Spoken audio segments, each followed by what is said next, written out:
Okay, we're recording. Hi, everyone. Welcome to the first episode of season 2 of the Night Writer podcast. And I'm very, very pleased and very proud to announce our first writer guest on the show, Heige Boehm. Hi, Heige. Hi, Christina. Thanks for having me. Thank you for coming on. I know it's been months of trying to organize it, and then I was ill, and then, yeah. And you're doing much better now? Yeah, thank you. Nice. So you're an author, and you've written Yes. a book called Secrets in the Shadows. Yes.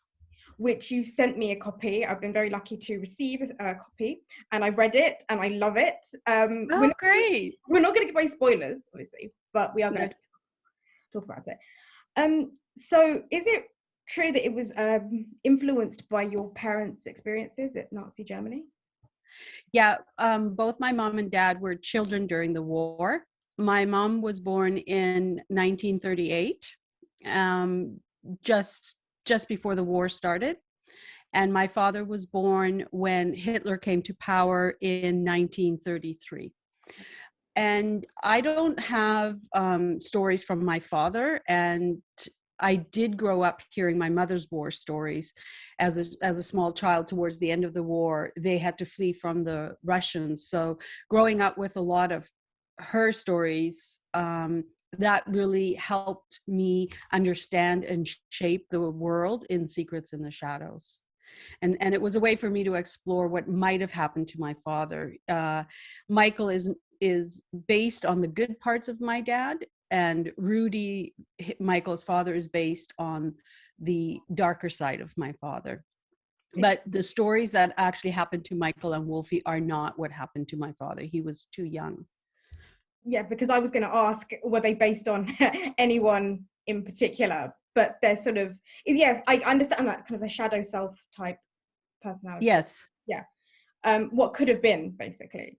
Exactly. And it was a way for me to understand my father. I didn't get to know my father as an adult. He was murdered in 1983 in Texas. And so I was a teen, and I didn't at that time really understand what kind of impact that loss would have until I got in my mid 20s. And so I started to really sort of explore and wonder, my dad was really a complex man, and I wanted to understand, how did he get that way? How was he so loving and caring for other people, for us? And then on the other hand, he was a really violent man. So it was interesting trying to understand how you can become that way. Yeah, I was actually going to say, it's interesting how you've created this world where we're invited into a house of, well, Nazis essentially, but yes, definitely.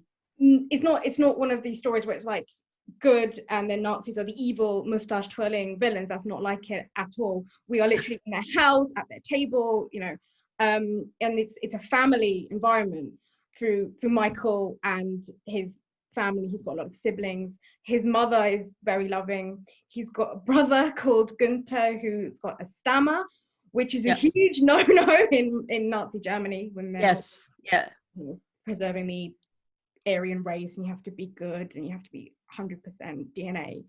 And it's interesting because Gunther actually is based on my father's brother, who actually did have a gravestone fall on his head and ended up with a stutter and a plate in his head.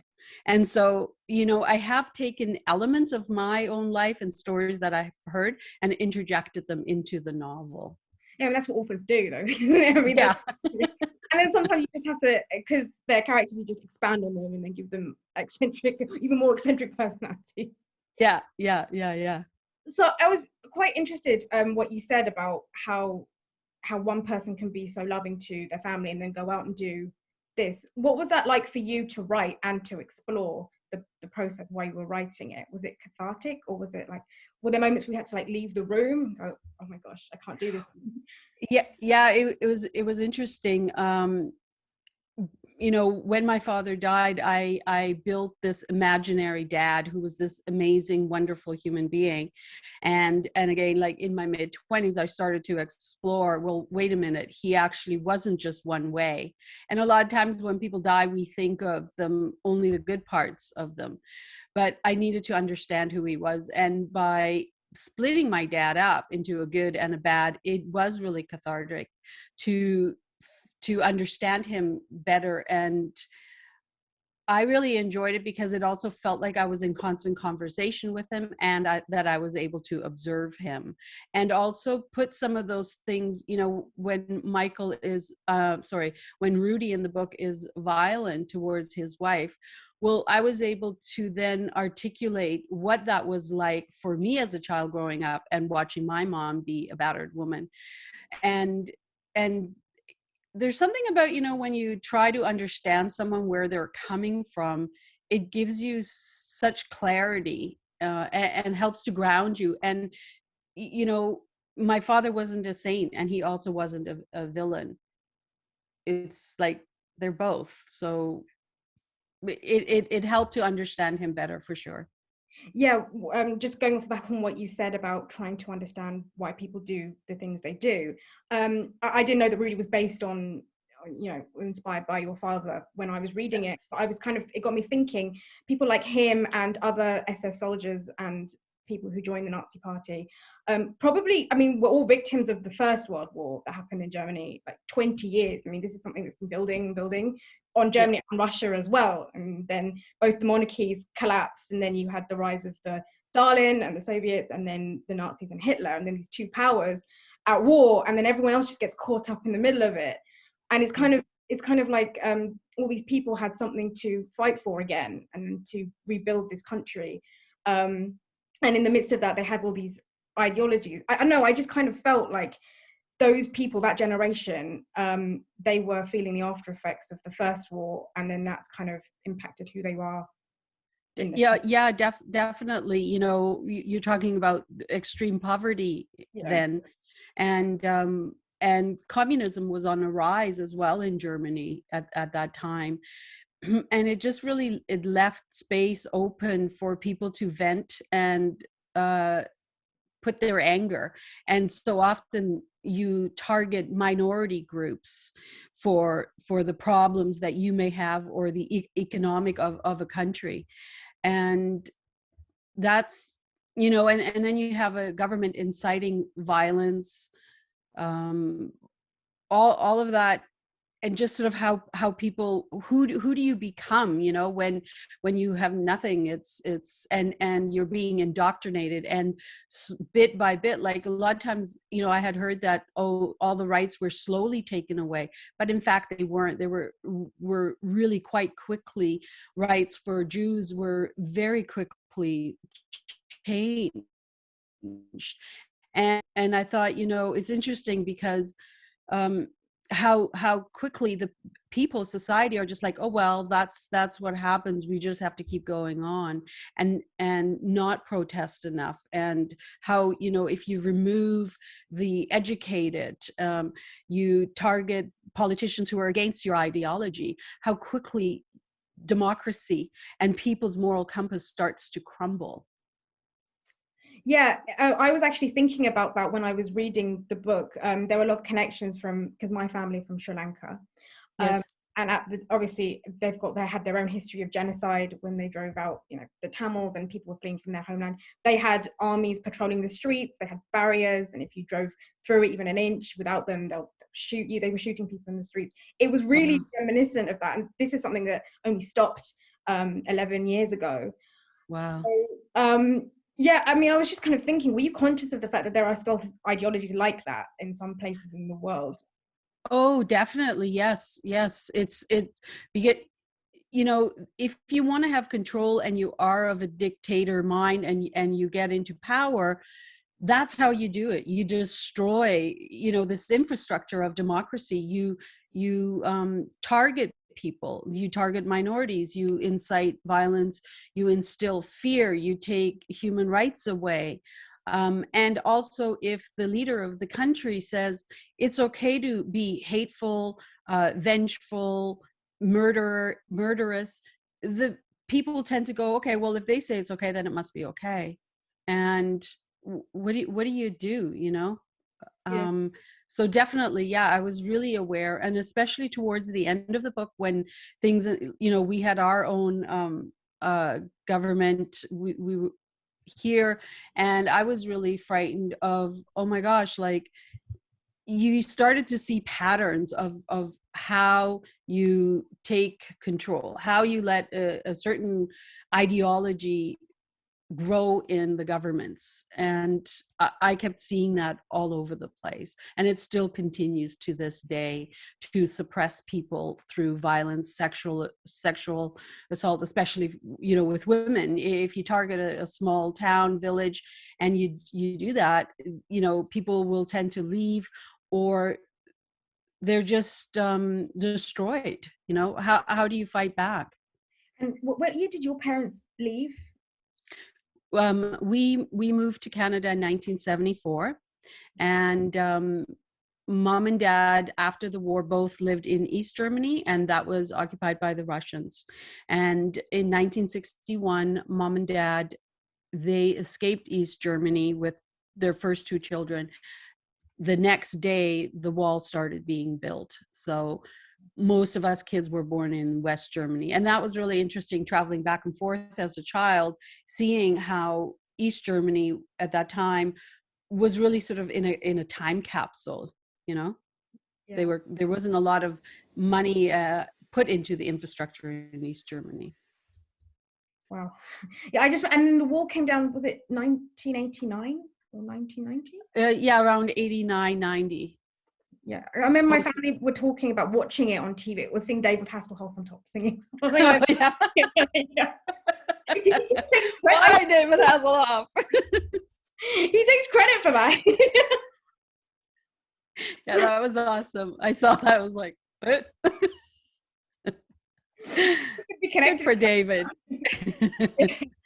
And so your book opens in November 1934 and ends 1945. So it literally covers through the rise and fall of Nazi Germany. And we Yes. see two characters, Michael and Wolfie, start off as young sort of boys, children, and then their progression into young men. As an author, was it hard to kind of write as a child, and then your voice changes as you move through the stories as they grow up? No, I really enjoyed it. I really enjoyed watching Michael and Wolfie grow.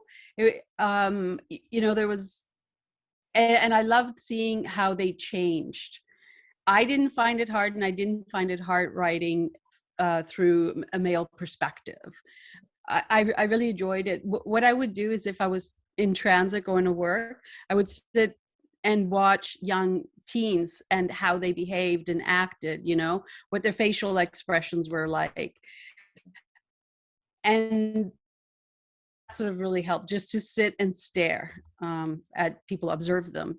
That was really fun. And there was one instant where I had just come back from a trip to Germany, and I had brought myself some schnapps, which I don't really drink schnapps. But anyways, so I was writing this scene where Michael and Wolfie are in the kitchen and they're getting drunk. And I thought, you know what? It was like about 1 o'clock in the morning here. And I thought, oh, I'm going to sit and drink with them. And so I'm writing, and every time they took a shot of something, I took a shot of the schnapps. And they were listening to music, German marching music. And so I had found a station where they were playing German marching music, and it's not the greatest stuff to listen to. So I had turned it up, and I'm getting drunk with Michael and Wolfie, and it just really felt like they were around me, you know? And so towards the end, they're toasting everyone that they have lost, and also people that they remember and love.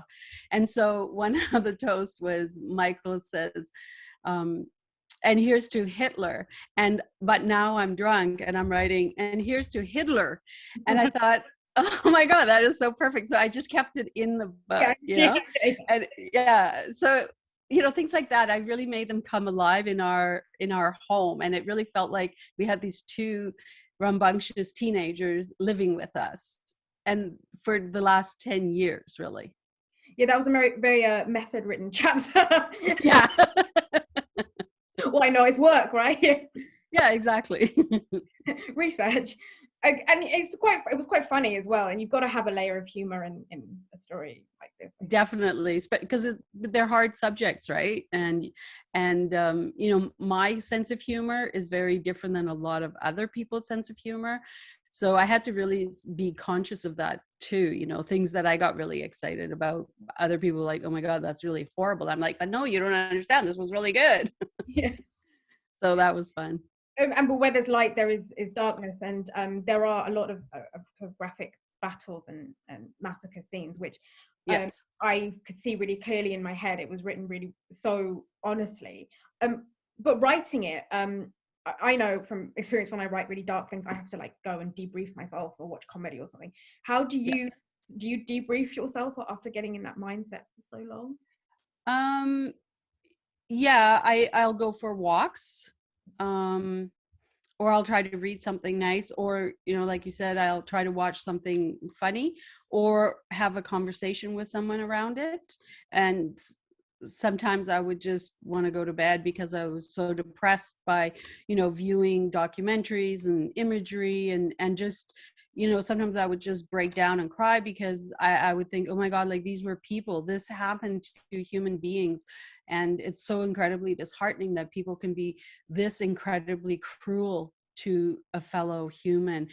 And that I found really hard to deal with. Yeah, I was gonna say, how did you get into that mindset so easily? Just watching documentaries and seeing it all unfold into your mind, and then just kind of get it all out onto the page, and then put your characters in there. Yeah, I think, you know, I like to surround myself with things that are representative of that time, to help.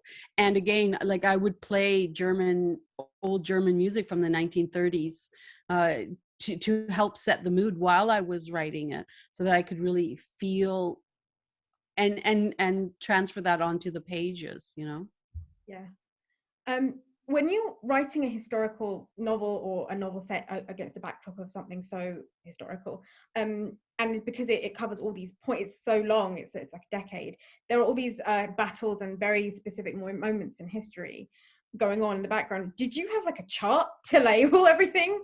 What's happening here? Research has been intense. Oh, oh my God. So I thought, you know, I need to get some really good information. And that was first, how do I get that? And so I used, I was able to find two of these, the 12th SS.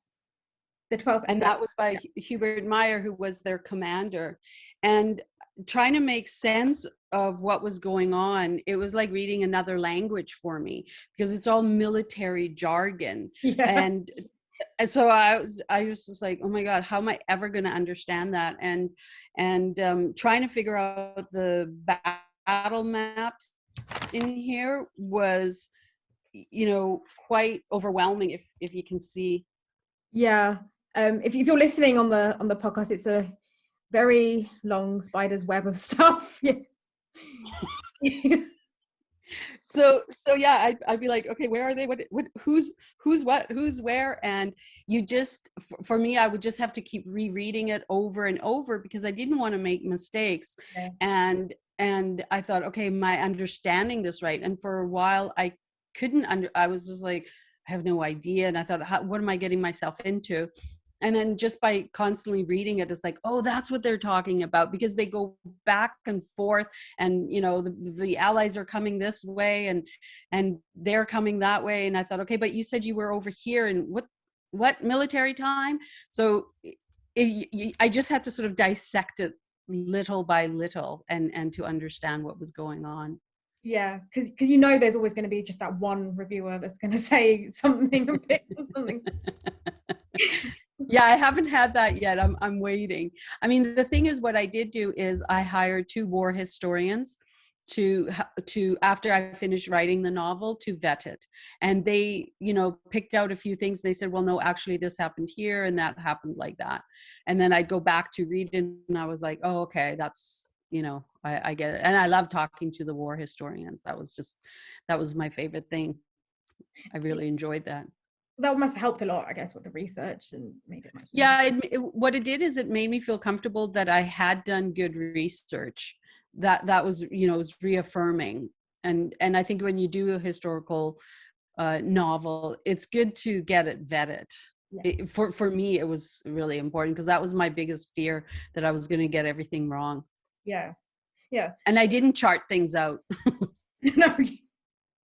I just kind of kept writing as it went along. I went along with the story. You know, I tried to follow their movement through with the Hitler Youth 12 SS Panzer Division. Yeah, well, following on from Hitler Youth, that plays a huge part of it. I mean, that's really the kickoff point. He had these group of people that basically were indoctrinated by Yes. him and the family, which is what Rudy does. And it's this household where, you know, you have to live up to all these expectations, and all the ideologies are fine. He has an opinion of, but something that happens to his daughter, which I'm just like, what? I'm not going to say what it is, but it's like, I was like, really? Really? Yeah. But then at the same time, that probably did happen. I mean, they would actually think that, and it's just like, Yeah. yes. I know, you want to scream at him. Yeah. It's not exactly like, so because this is like a very real telling. It's not like Jojo Rabbit or anything where it's all very comedic and children friendly, real thing. And I just kept thinking, or I was remembering my first kind of, when I first learned about Hitler Youth, I think it was The Sound of Music, and the character of, Okay. when he went perfectly nice and perfectly lovely to just suddenly just being this real, like, where did you come from? You're like a robot. Yes. It just felt very that getting brainwashed. Did Yes.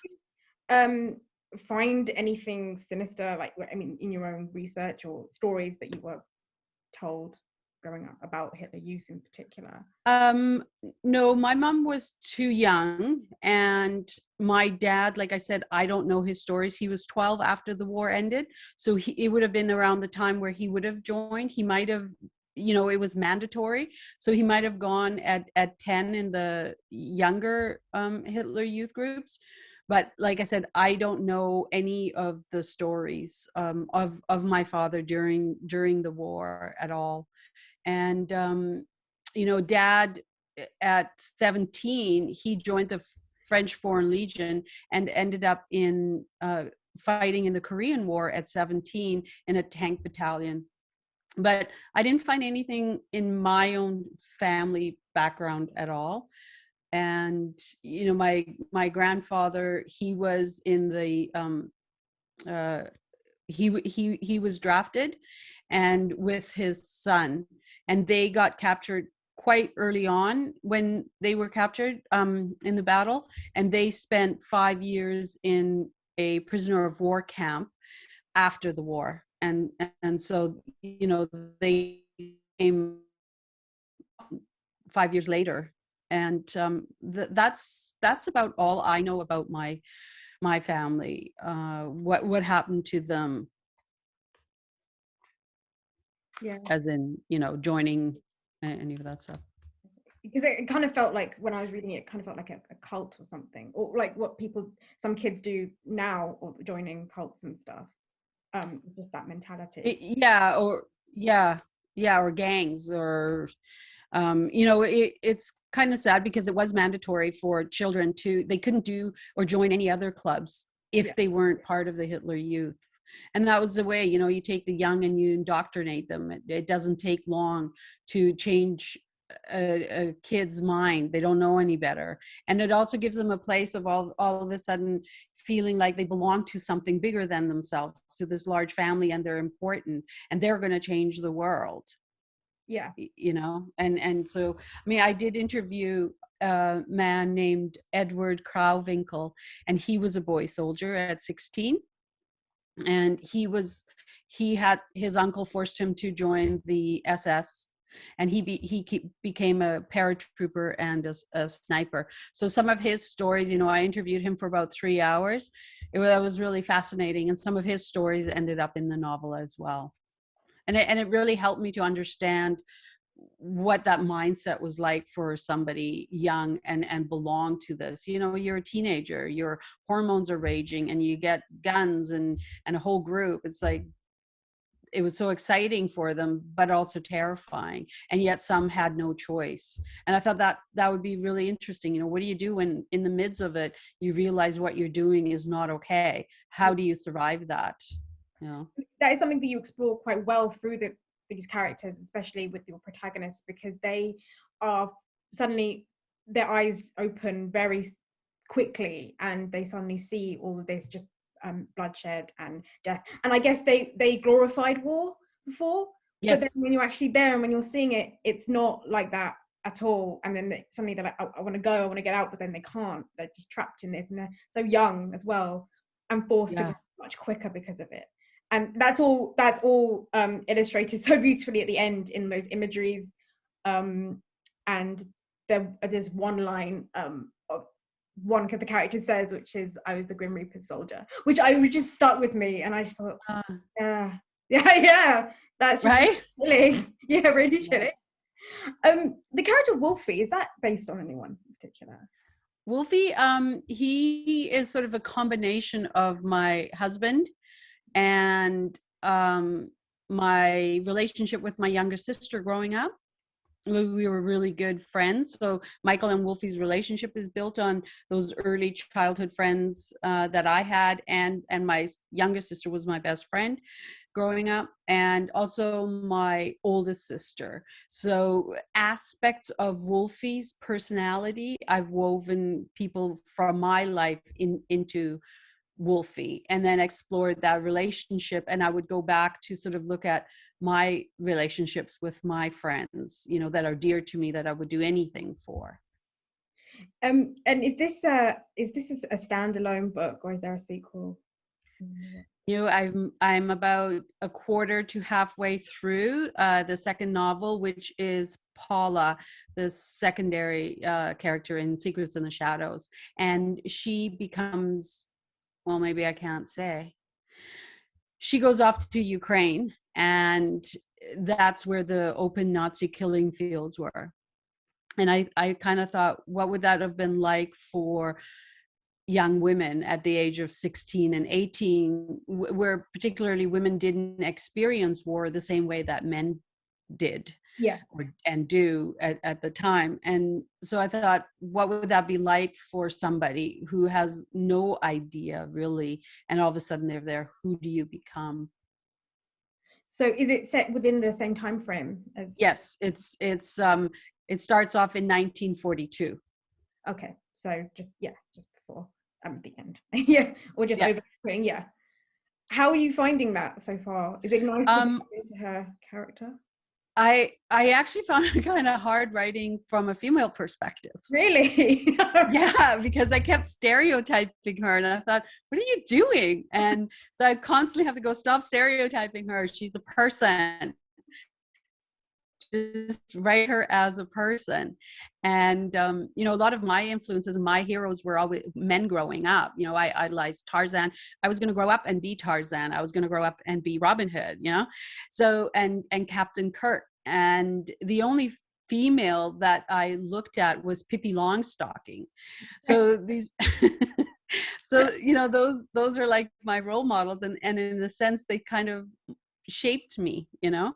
So writing from a female perspective, I do struggle with it, and I'll call my girlfriend up and I'll say, Karen, what do you think about this? And she's like, why would she do that? And so it really helps having somebody that I can talk to and go, is this plausible? Would she be this way? I'm getting better. The more I'm getting into the book, I'm understanding her as a character more. And the research is, I find, really hard. So the book is a lot slower because that I can just take in really a lot smaller increments to get through, because it is so disturbing, the research for what happened in Ukraine with the Jewish Holocaust there. Yeah, and obviously you're going to tell it as openly, as honestly as you would. It has to be done properly, and yes, there'll be a drinking scene in there where you can unwind. Well, I haven't. My mentor that I work with, she goes, "Do you think you could write something happy?" Yeah. and I'm racking my brain. I'm like, okay, and I just can't come up with any. I'm like, okay, you got to get some humor in here. And I haven't been able to find that yet. Yeah, I get that a lot too. Loads of people are like, do you think you can write some comedy or just something? And I'm like, Right. not intentionally. It's always either it happens or it doesn't. Exactly. Yeah. It's got to be organic, right? Yeah. Compared to like for that character. It's got to be real. And finally, what do you hope that people can take away from this story? Oh, that's a nice question. I think to just understand that, you know, life isn't black and white, and that, you know, when we know somebody else's story, we understand them better and we understand ourselves better. And to be kind, you know, because we don't know everybody's story, and to just assume. And people are people. We all want to be loved and cared for. And I think that, you know, it's especially now, we need to be kind with each other. And yeah, that's what I think. Yeah, I agree. Yeah. And because my favorite type of stories are when you see the anti-heroes, everyone loves the anti-hero, or Mm-hmm. or the villain's backstory, or anything. How does he get from here to there? Oh, that's how. Or when you just take them sort of behind the curtain, which is exactly what you do. Like with these characters, we're literally in a family of Nazis, but we're reading it from the protagonist's perspective and seeing their mindset as children, and then seeing them grow up. Yeah, and that was kind of that was sort of the challenge, because I was like, okay, are we going to actually like this person? You know, how do I keep you liking him? And I thought, how far can I push the reader to tolerate something that you should never tolerate? Yeah. And we tolerate these things because we know their backstory, so we tend to be more forgiving as well, you know. Oh yeah, I would definitely be more forgiving of Michael and Wolfie than Wolfie say Brittany. I'm not just saying only because I've got to know them and they don't make the same kind of decisions that. Yeah, definitely. So Secrets in the Shadows is out now. I'll Yes. put a link in the description below when on YouTube and on the podcast. Yes, there it is. If you're watching on YouTube. Heige, thank you so much for coming on. Thank you. It was so wonderful talking to you. Really appreciate it. Wonderful. Thank you, Christina.